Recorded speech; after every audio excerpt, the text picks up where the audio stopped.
Greetings and salutations, everyone. I hope you're all well on this lovely Tuesday. I'm speaking from New York. My name is Colin Appiah, and welcome to this edition of Full Hands in, Full Hands Out, provided by Tales of the Cocktail.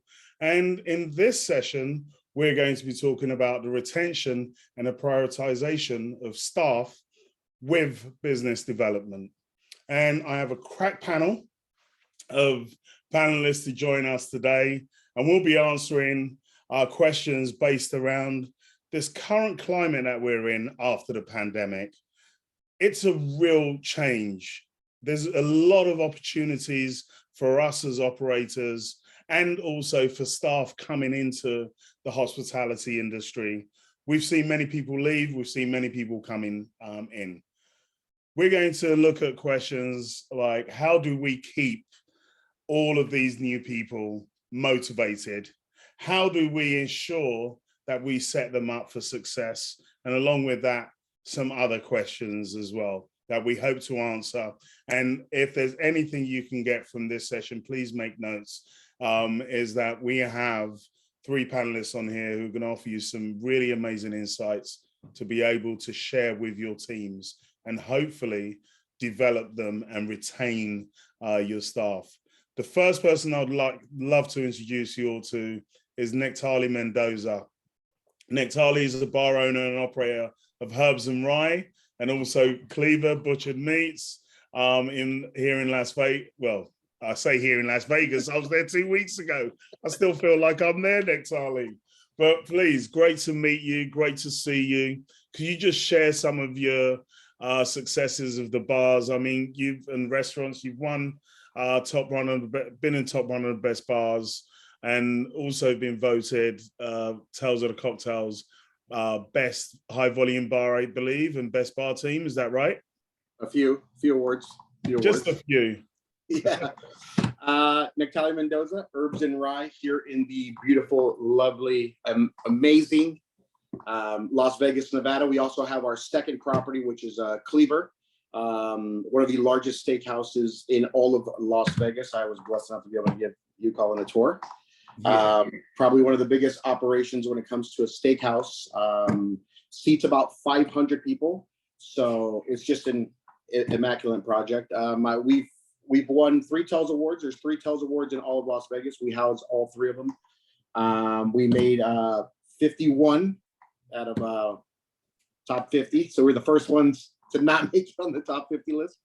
But we did make it on the 100. But we did just, we'll be announcing it soon, but we did just make top 100 for best bars in America, which we're super honored about.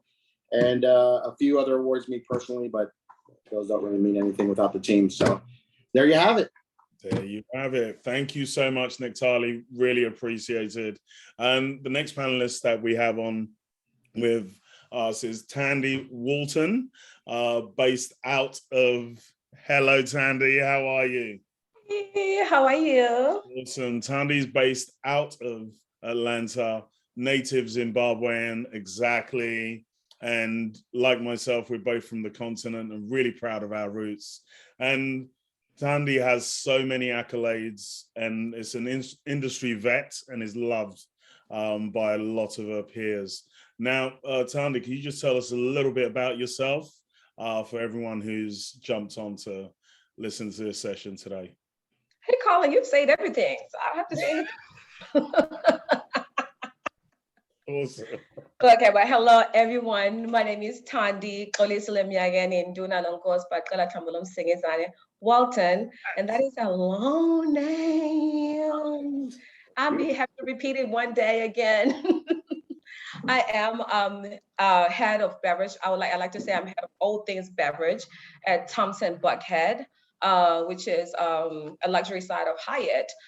Coming from Bamago, I was lead bartender at Bamago, which is 4 Seasons.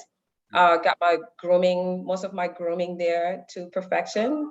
I'm still perfecting the rest right now, but been in the industry for 20 years. And yes, Africa is my home that we share, me and Colin. And I try to keep that present in everything that I do to represent who I am and like where I'm from consistently. So I'm happy to be here to share all that I know, all that I can share with everybody. Cheers.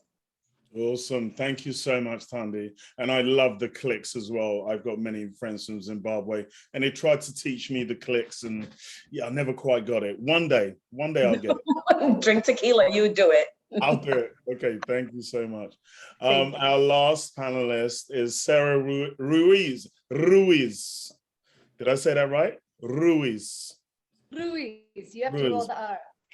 Perfect. Sarah's a sommelier and above 5 graduate from San Francisco who's spent the last decade at the helm of award-winning cocktail bars and restaurants from San Francisco to DC. Welcome to the conversation, Sarah. Hi, everybody. Tell us a little bit more about yourself. Yeah, for sure. Oh, you said a lot. I'm Sarah. I'm originally from San Francisco. Lucky enough to work at amazing bars, notably PCH in San Francisco. Also worked with Kimpton Hotels for many years, almost a decade. And I'm currently based here in beautiful Quito, Ecuador, where I consult on bar programs and operate a new bar in the coastal city of Guayaquil, Ecuador. Nice. I'd love to come there one day and visit. Please Ecuador's, yeah, exactly. I think everyone should go. But for those who don't know, my name is Colin Appiah, and I am the trade director for multicultural and LGBTQ plus advocacy. I've been in the industry for many years, worn many different hats, and I've had the opportunity of working with some amazing people in the industry. And I've had the opportunity as well of mentoring and being mentored by people, working in teams, working in solo situations. And this question of retention and prioritization of staff has always been something that has been at the forefront of a lot of conversations when I started moving into management. And with that, with the first question I want to ask the panel, and I'll start with you, Nectaly. When considering the best ways to operate a business to be successful, and you have a couple of very successful businesses, we often hear discussions about preventative versus reactive measures. What are some of the systems that you have in place that have seen your employees succeed over time? You know, I think like when it comes to, I mean, the thought process of a whole of how to retain employees is one thing, right? But to really take a step back and understand what the needs and wants of each individual employee, and understand that we as the company, we're the stepping stone.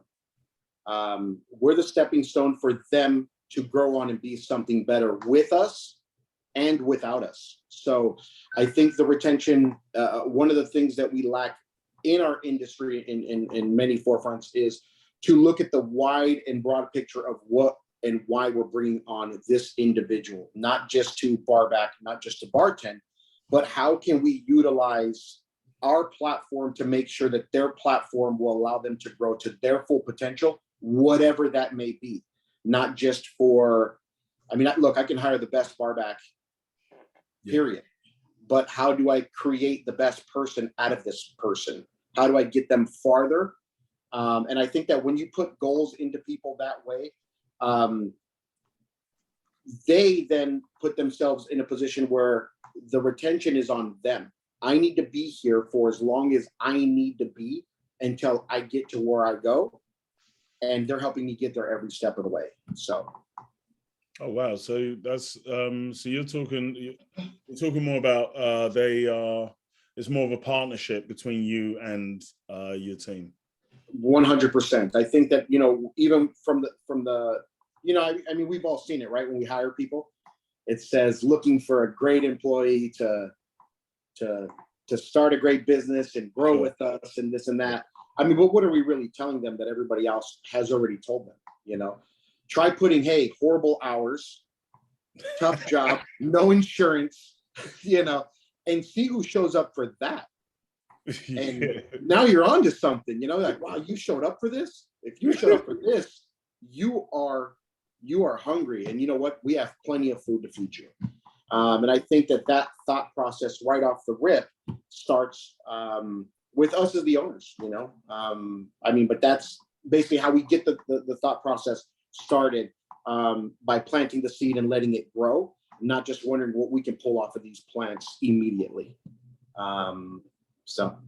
Awesome. Thandi, what systems have you implemented, past and present, that have really helped shape your employees' success?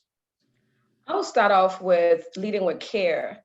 Once you lead with care and gain the trust of your employees, you're at a better start. For me, that's how I like to present other things that I would like for them to do. And then after that, I present guidelines, and I always have a checklist, day-to-day checklist. I feel like to be truly successful, you have to have a checklist and hold the employees, I hold them accountable to that checklist. So that way they don't falter. If they veer off that checklist, you say, hey, when this happened, when you didn't batch enough, what happened? You got kicked on service today. You ran out of supplies, you ran out of things that you should have had if you followed the guidelines that were set in place for you to succeed for your shift. Oh, in life, period. I feel like, the industry that we're in, with, the employees that we have, we also picking back to Nectaly, what she said about knowing who we hire, and know what their expectations are as far as growth. You know how to guide them into the right direction to say this is why we are going to succeed. We are going to be the #1 leading luxury hotel in America if we follow these guidelines and checklists per day to succeed. Okay, brilliant. Thank you. Appreciate it. And what about yourself, Sarah? Yeah, absolutely. To piggyback on what both of you said, I do think obviously standard operating procedures are huge and key as far as checklists and holding people accountable. And so is the care approach, as well as kind of looking at the group as a team. And I say, definitely, I always make a note to just always check in and creating a regular time to connect on a human level that's not always so focused about work, and making sure everybody's needs are being met inside and outside the workplace. What's going on in their personal life, maybe personal goals they're working on that we can incorporate into work life, if any obstacles are in their way, and also just in general, letting yourself be utilized as a resource and letting it be known. For example, I have a bartender right now who's like a total fermentation geek. And while I understand the whole vibe, it's not my niche. But I do have a good friend who's starting like a kombucha company and making vinegars and whatnot. So I put him in touch, and he's been apprenticing for him on the weekends. And it's just been a game changer in general. And you can see people blossom and grow and bring that knowledge back into work and share it with the team. So I think, just in general, taking a genuine interest in each person and kind of seeing what makes them tick and letting them know that you're a resource for inside of work, outside of work, anything. Awesome. That's fantastic. I mean, there's a really great insight. So let me I'll just open it up to the floor, actually. So just by the sounds of things, everyone agrees that constant contact with our employees now more than ever is really important. Also understanding that we have to make them accountable for what they're doing and how they're operating. And also, is there any other kind of exercises that you do with your staff to ensure that they are constantly on track with where they should be towards their goals that they are heading for? You gonna go first? No, go ahead. He didn't say it, so I was like, hands up. She's like, I have a whole list of what we do. Yeah.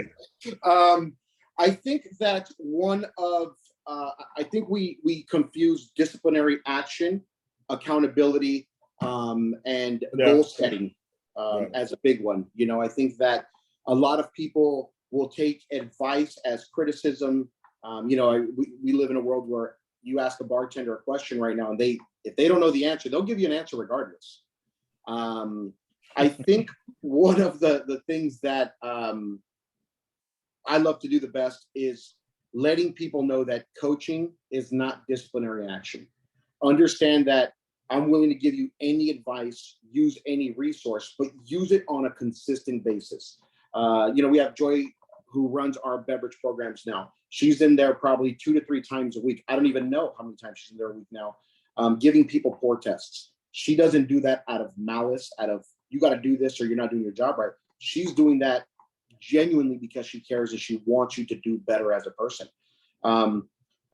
Teaching your crew and your whole entire team as a whole that we are holding you accountable because we care, because we want to see you succeed, and for us to make you the best possible vessel for you to get into where you want to be in life. You have to be the very best at what you do. So you have to take the very best of what we know and allow us to give it to you.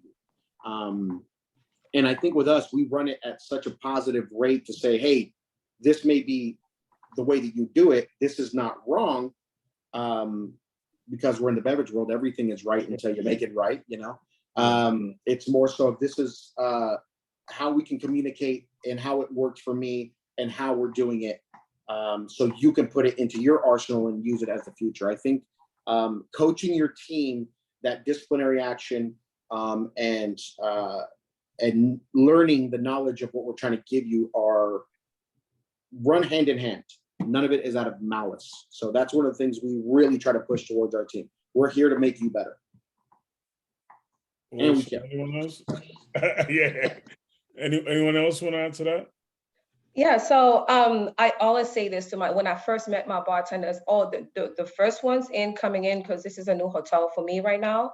But this is something that I practice. I always say is, if I'm leading, I will always say, I would like to apologize ahead of time. I know you know what you're doing. You've been bartending for 20 years, but allow me to show you my way. That way, anytime I do correct you and say, hey, why don't you try it this way? You are not feeling some kind of way. You're not feeling like I am telling you what to do. You didn't know what to do. This, you shook the martini and I want you to stir it, you know? So just to avoid conflict and stay on that same page, I want that clarity, that positive value of the relationship that I want to create with my bartenders, and also the human side of things. Awesome, thank you. Sarah, do you want to add anything to that? I think you guys covered it completely, but yeah, I think just staying approachable, letting them know that nothing's necessarily the wrong way. This is just the current way for the time being. And yeah, just keeping the door open and staying approachable is key. Yeah, Absolutely. right. I wanted to ask, actually, just switching tack to a little bit, and then I'm going to ask you guys some of the questions that we were talking about on our previous calls. But everyone talks about radical candor, right? We want you to be open. We want to be completely transparent. How does that work in reality with your teams? And we got quiet in here.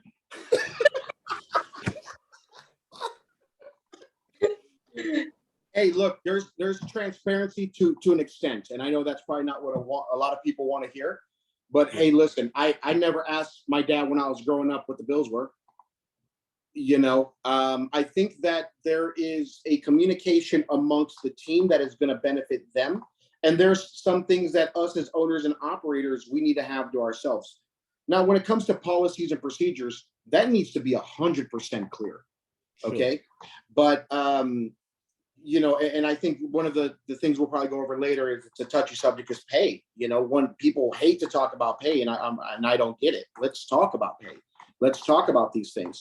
But there's also a misunderstanding when it comes to, obviously, your crew and what it takes to actually operate everything.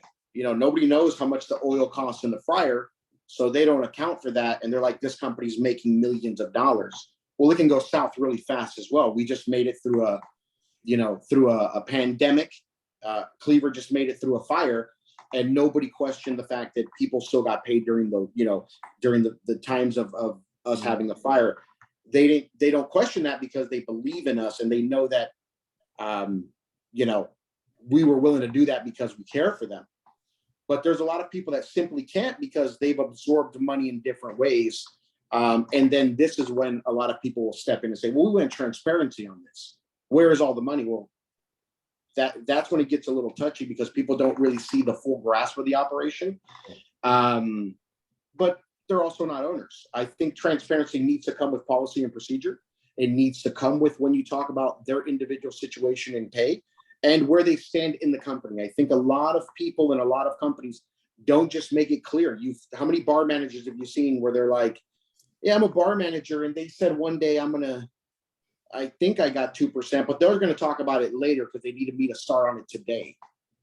And I don't know where my ownership is, or I don't know where, instead of them being able to have, the guts to say, I need to know where I stand here. Where's my contract? What am I getting paid? And what do you need from me? So I think that transparency needs to happen 100%. Awesome. Sarah, do you want to add anything to that? I agree with how transparent do we need to be? No, sorry, go on. No, you're all good. Yeah, for sure. I think policies and intentions in that way definitely need to be super clear and candid. And I also think that it really depends on the team and the place and the type of bar. Like there could be a very small team in a style of cocktail bar or restaurant where it makes sense to disclose like maybe your growth patterns or like your intentions with scalability or like your intentions behind some decisions, maybe partnering up with brands or why you do certain pay for plays. And depending on the team, I think, and the responsibility, it could make sense. But I don't believe, disclosing all your financials is necessary typically. Yeah, true. Tandy, by yourself. They've covered it all. I love that. Covered it all.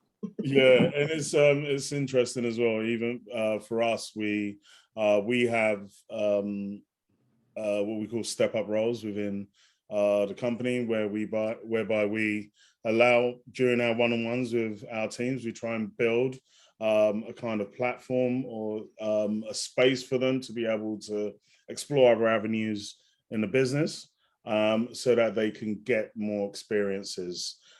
Because as we all know, the more skills people can pick up, the more likely they are to stay with you.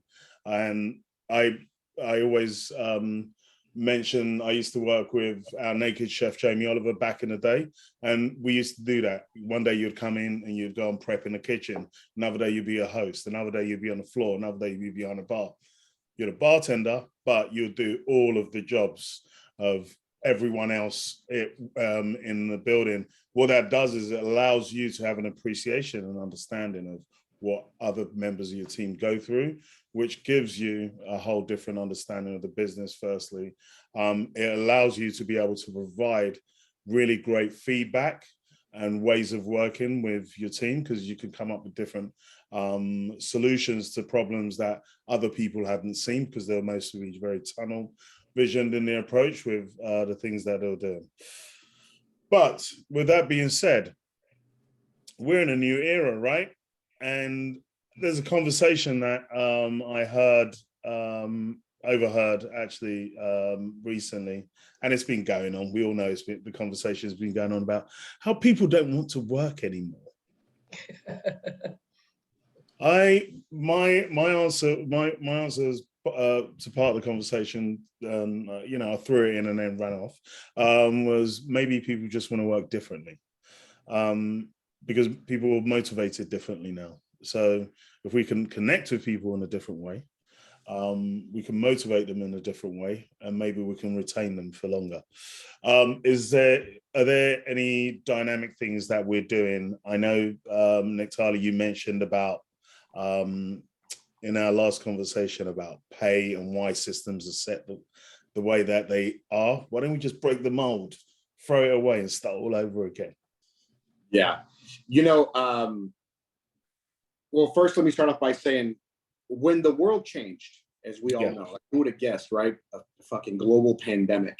Like 2 days prior, I'm like having a cigar by the pool, looking at hummingbirds, and I'm like, I made it. 5 hours later, I'm like, all right, we need 50 bags of flour, 2 cases of toilet paper, you know.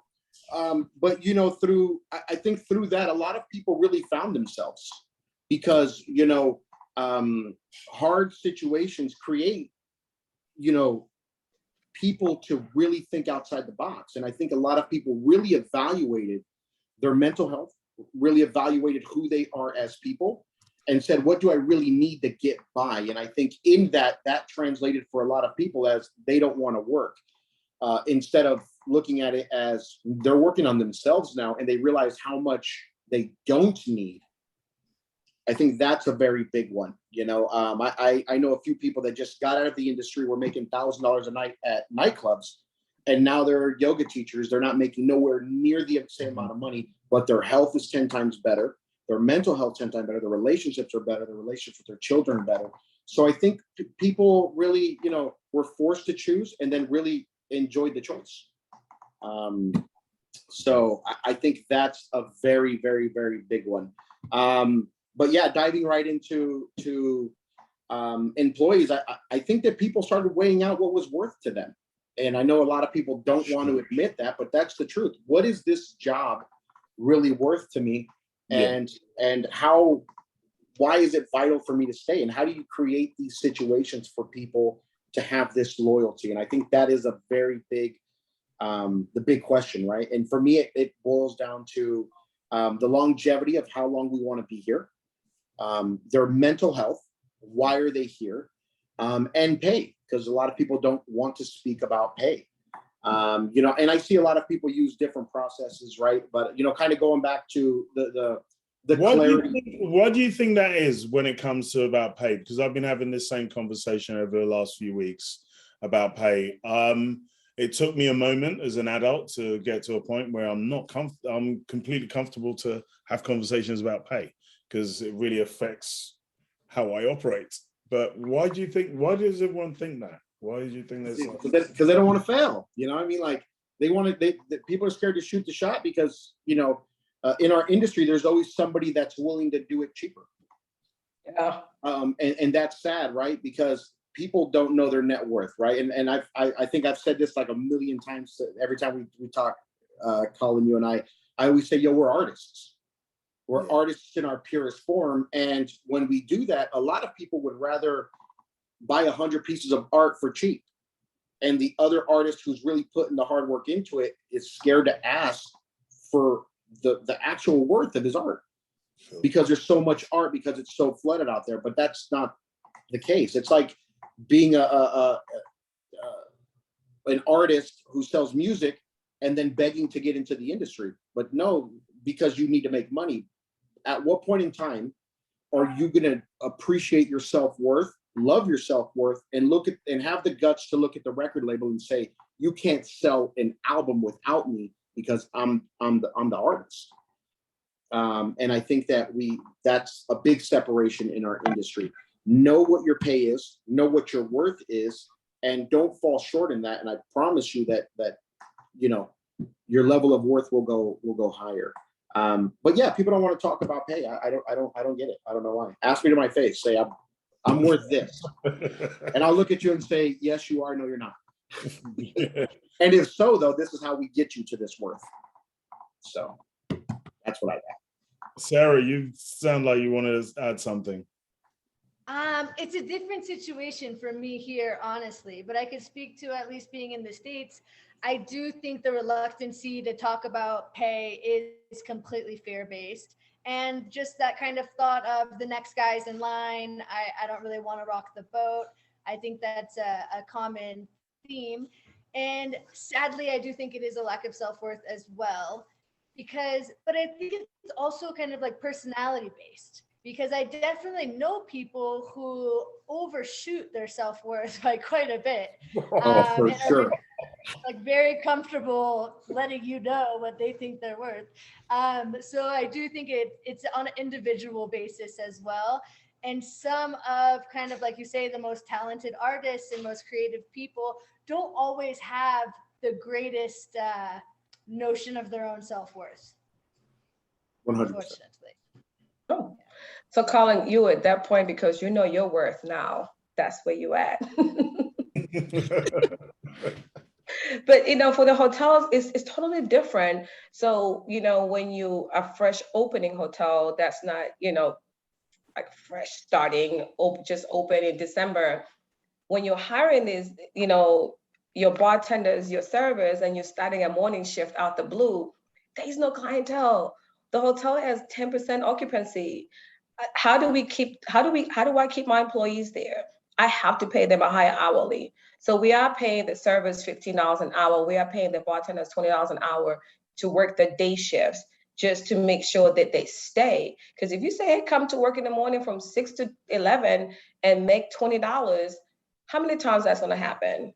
Till they find another spot around the corner that's paying a little bit more money, So we just have, like the hotel wise, we are aware of how we have to retain and keep our employees happy, and create a good culture and environment for them to come in and say, hey, we know that we are not making money right now. The hotel's not making money, but they're finding this money elsewhere to make sure that we are taking care of our families.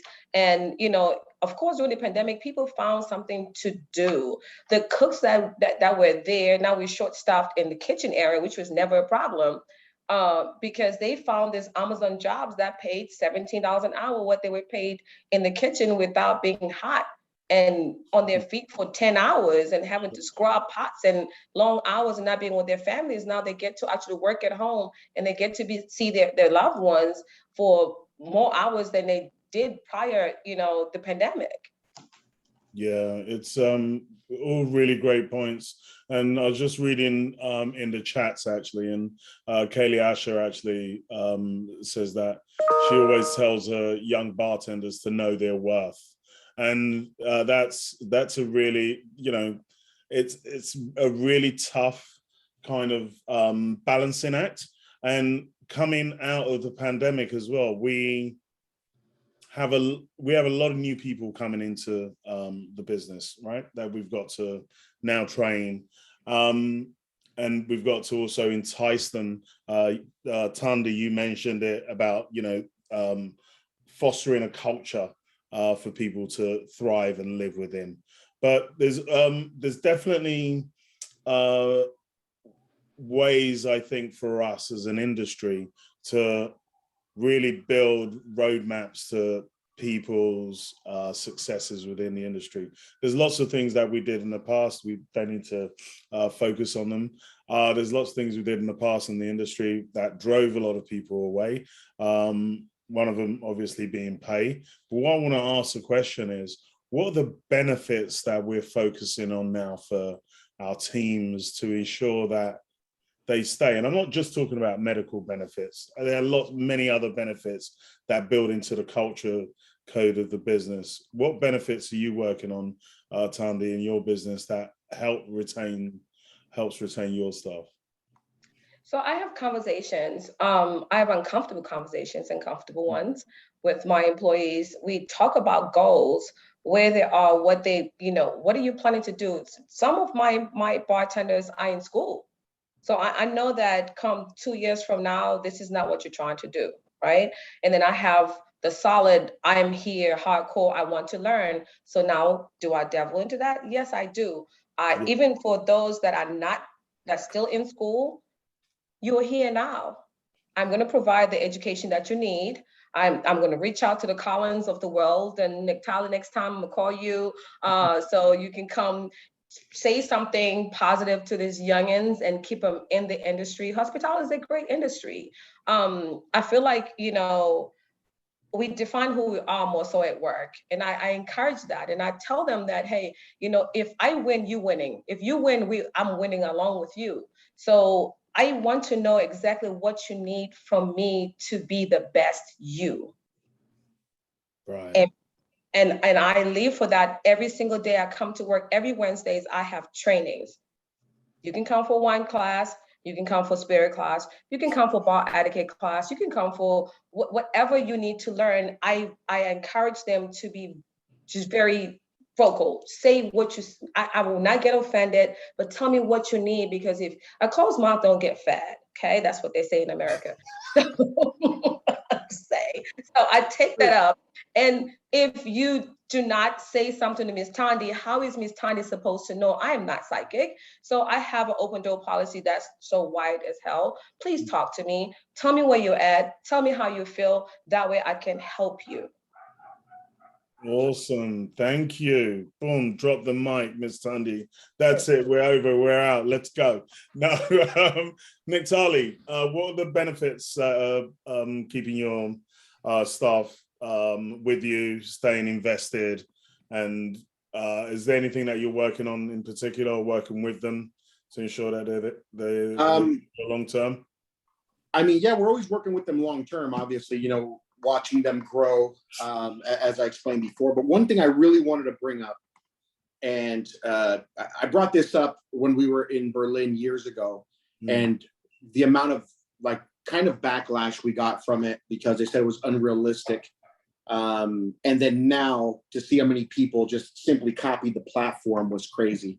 And I had talked to you guys about this last week, was breaking the mold of what you think your percentages need to be to run a business. Yeah. Like, I don't know who made these fake numbers. Yeah. It's I funny. don't know. Riley Hightower. Yes. Like, I don't know. Question. I don't know what bar rescue website we looked at where you're like, 23 to 26% labor, blah, blah, blah, liquor, beer, wine. I don't know who made these percentages. But the same way that we're willing to hone down percentages for certain areas of our cocktail menu, certain areas of our food menu and how we say, we always see where we can pinch, but we never look at where we can give. And that's massive. That's massive. If you're running at a labor cost and you're going to hit it and you're still profiting money, and you're making a lot of money, why is that the mold? Like, I would rather pay more to do less. I bring on more managers, more team, more work. I don't want one manager on the floor. I want 4. I don't want 2 managers to just operate. I want to get to the point where I genuinely step in when I have to, not because it's a mandatory thing. So I think breaking those molds and saying, why can't we be at 28 to 30% labor? And one thing I want to bring up is I see like a lot of people, like, I also feel that people pitch false narratives to their staff. I see a lot of people where they're like, well, let's pay our employees ownership and this and that. And I get it, because some places don't pay as much as others when it comes to the actual states. And this is me speaking strictly for the US. This does not exist in other areas, because there's some places that I was just in Oaxaca, Mexico. I fed 8 people with $60, looked around and said, how is this possible? I'm a business person. I don't understand this. I can't fathom it. So I'm speaking for us in the US.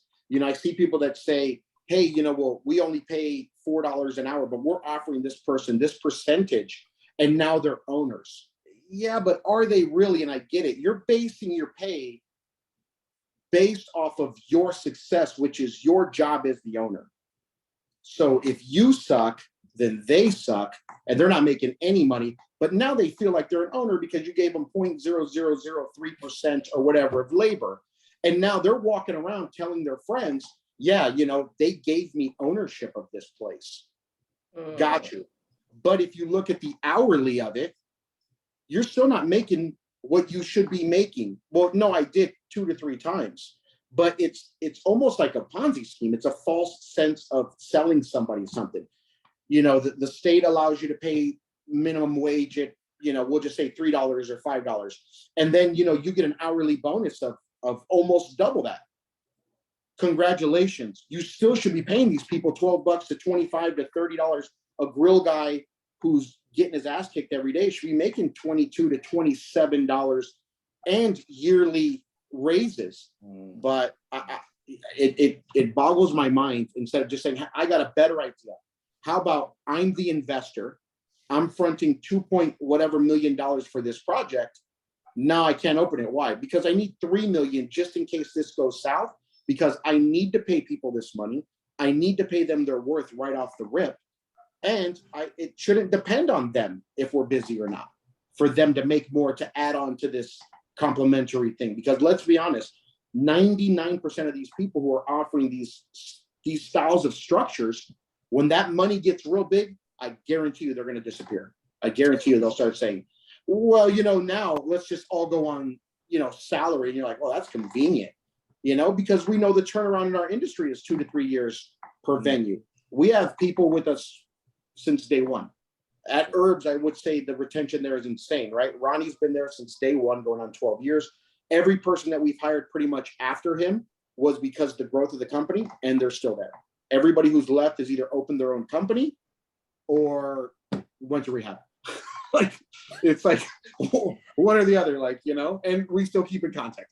Yeah. So it's like, I think that we need to break this false sense of percentages and put people into positions to say, you're the owner, you're the investor, pay people what they're worth, and take people who look like myself, who work in your kitchens, operate your kitchens, run your kitchens, and move them to the front of the house, so awesome. That's just what we do. Thank you. That was a really great, comprehensive answer. Really appreciate that. Exactly. I know you guys are amazing. The chat's going bananas. There's lots of interesting questions on here, actually. Let me throw one of them out from Jamie Hunt. Has anyone found a good option for providing benefits for childcare that involves matching a certain level of contribution from your employees? Anyone come across that? We offer insurance to everybody. 50% we cover. All management and ownerships gets paid at 100%. Yeah. And Joy Figurio says they're very happy to work with you, Nectaly. I paid her to say that. Yeah, exactly. You can pay them later. And Kelly Asher as well is agreeing with what you're all saying. She's recently increased their hourly, and they're covering 50% of their monthly insurance costs. Things like that really do make a massive difference now within the industry, because a lot of people didn't have that before. Are there any other things that, just before we wrap up, are there any other things that you've all looked in your crystal ball and gone over the next, I'd say, hey, if everyone could have looked in their crystal ball, they'd have seen that we had a pandemic coming, right? But as we're coming out of a pandemic, is there just one or two things that you've seen that you think, yeah, the industry is going to definitely grow from these practices that we're now going to adopt coming out of the pandemic, that is going to help all of us retain our staff and grow our businesses? I have a question. I have a question to the panel, right? I think one of the questions that were sent to us was COVID, the COVID question, right? But has COVID really empowered the hospitality industry? I was interested in that question as well. I left in the middle of COVID, so I don't have experience as an operator or somebody in charge in the States. But here, you're talking about as far as speaking up, right? And kind of asking for what you want. Speaking up in general, and the overall aspect of, before COVID and after COVID. And after COVID. I'm interested to hear that too. Unfortunately, a lot of people closed. A lot of businesses closed. You got to realize, like 7 of the top 50 bars closed. That's the reality. And those were top 50 bars. What do we think happened to everybody else? And this is not a US thing, this is in the world. Global. Yeah. With all of those places closing, their staff is still there. So they needed to find jobs. I think one of the things that happened was people could no longer depend or rely on not being the best at their craft, because everybody had the pick of the litter. And you saw it. People were moving jobs. You saw bartenders that were top tier moving to LA, DC, Miami, and they were, rural America. And you saw people moving countries because everybody had whatever they could get their hands on at that time. And then we went from that to not being able to get anybody for most people, they felt, Yeah. But I think where all that for us didn't affect us was the fact that we strongly and highly believe in promoting from within and not the top tier employees. One thing I wanted to bring up is I remember when we first opened Herbs Rye, there was 8 of us. And it was, and this is a very touchy subject, right? And it was all guys. And somebody said something to me. They said, "Hey, you only have men working there." And I looked around and I was like, holy shit, I didn't even think of this. How does this happen? What's going on here? I took a step back and somebody said, "So what do you do now? Do you hire, female bartenders? Do you do these things, this and this and this?" And I took a step back and I remember really looking at myself and going like, no, the process here is, who are the people in power? The people in power need to be equalized, and then that will trickle down, right? Now, one of the owners, so it's G, myself, and Val, female, Latin, because she was the very best at what she does. And the trickle effect from her into the company now was a massive change for our company, right? So now it's 50-50, 60-40, whatever it may be, but it's not enough for us to even worry about anymore because organically it's what happens. So I feel that taking a step and looking at the leads of your company, right now we're, from my understanding, one of the only companies that I know that's owned, operated, and managed by all Latins. Like, that's insane, right? At a 50% ratio, female to male. I think when you're breaking down what you're offering with your staff to bring this all back around is to make sure that we are simply doing what is best, not just for yourself, not just for your business, but for the culture, so you can set the example of everybody as a whole. By dismantling things that have been done in the past and by moving forward. And in that, you'll find retention like no other. And you'll find people that will follow you more than just pay benefits and all these other things. And then when you add that on top of it, you create a dynasty that's untouchable, for me at least. Yeah, you're absolutely right. And one of the things that I'm a big believer of as well is just building the culture. Everybody is motivated by different things. Some by money, some by other things, by the kind of access they have, the people they meet, the people they get to work with, all that kind of stuff. I think one of the things that's coming out of this pandemic is that people need to be approached differently. Everybody has an opportunity to excel and to play a role within the teams in hospitality. And if we're getting these new people in, we have an opportunity to really create new ways of working and really new intentional dynamic environments for them to be in.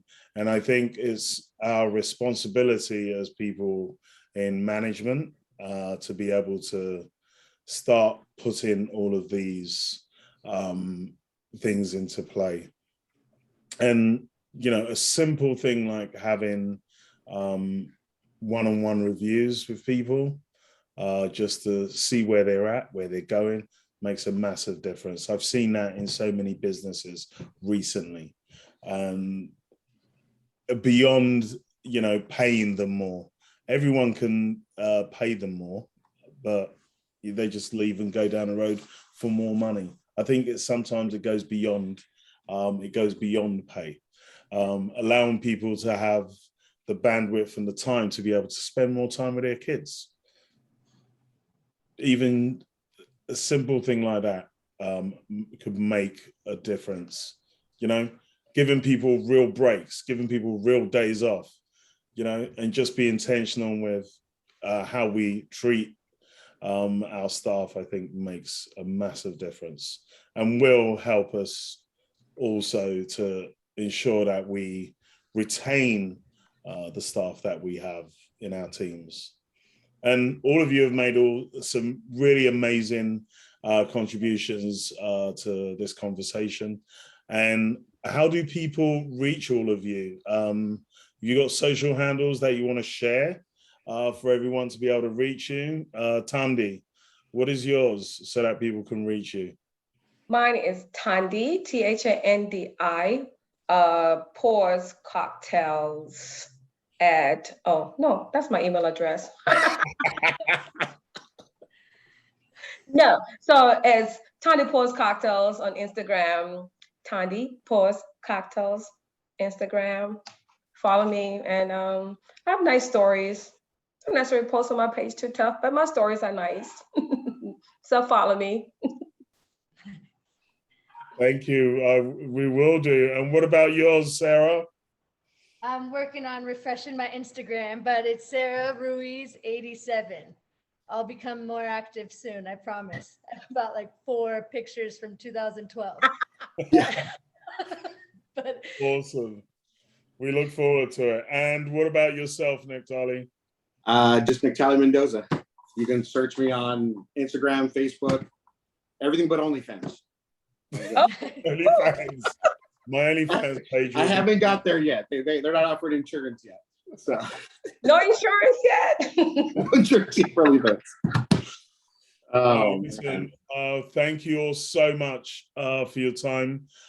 Signing out, my name is Colin Appiah. You can find me on Insta. I am Cocktail Colin, and really looking forward to speaking to all of you in person at Tales of the Cocktail. You can see over my shoulder, I've got my new book coming out called Black Excellence, out on June 7th. Get involved, bruv, and order a copy. Thank you, Tales of the Cocktail, and thank you so much, Bacardi, for sponsoring this session.